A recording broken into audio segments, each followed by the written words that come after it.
Hi guys! Okay, so I'm going to create a new Instagram video series about what it takes to build a nonprofit organization, because I feel like a lot of people that I know don't know what it takes to build a nonprofit organization. And so when you don't know, sometimes some people might think they know, and so then it's so much easier to judge those of us who are building a nonprofit, who are working for one, when you don't know what it takes to build one. And so I'm going to take you through my journey in this series. I'm going to take you through my journey of building my own nonprofit organization. For those of you who don't know, I'm Luciana. I'm currently building my own animal rescue nonprofit organization. I'm speaking only from my own experiences building one, as well as working for a couple other nonprofits that are not mine. On top of that, I've also worked in corporations for a decade. So let's back up.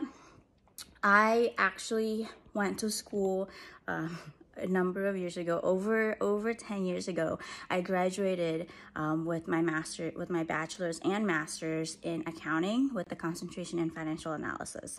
And then for 10 years after graduation, I worked in accounting and finance in corporations. The first 5 of those 10 years, I worked in big corporations.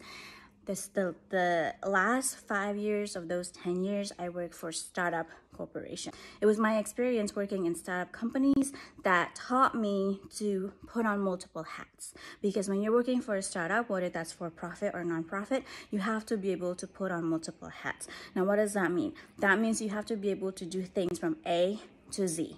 You have to be willing to do that, because usually with startups, there's not a lot of people. Startups operate lean.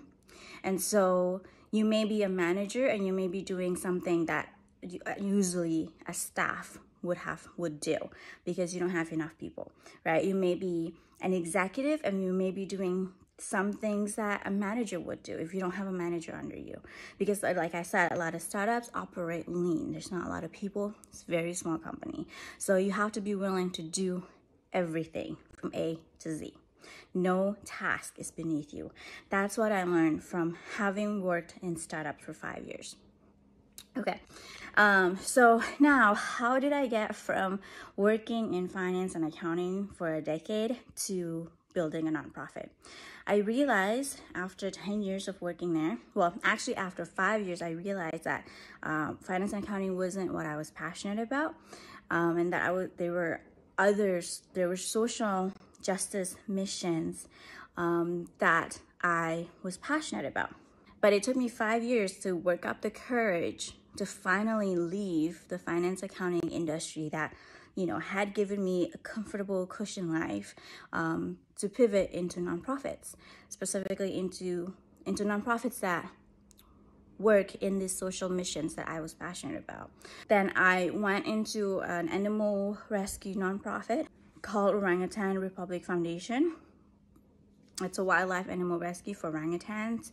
And so I was there as a project manager for a few months, and then I went back into a corporation to work in the diversity, equity, and inclusion, as well as in managing employee volunteering programs. And then, again, I realized that corporations weren't for me, and then I decided to go back into nonprofit and build my own nonprofit. Now, then all of that, I also went back to school to get my MBA with a concentration in social impact.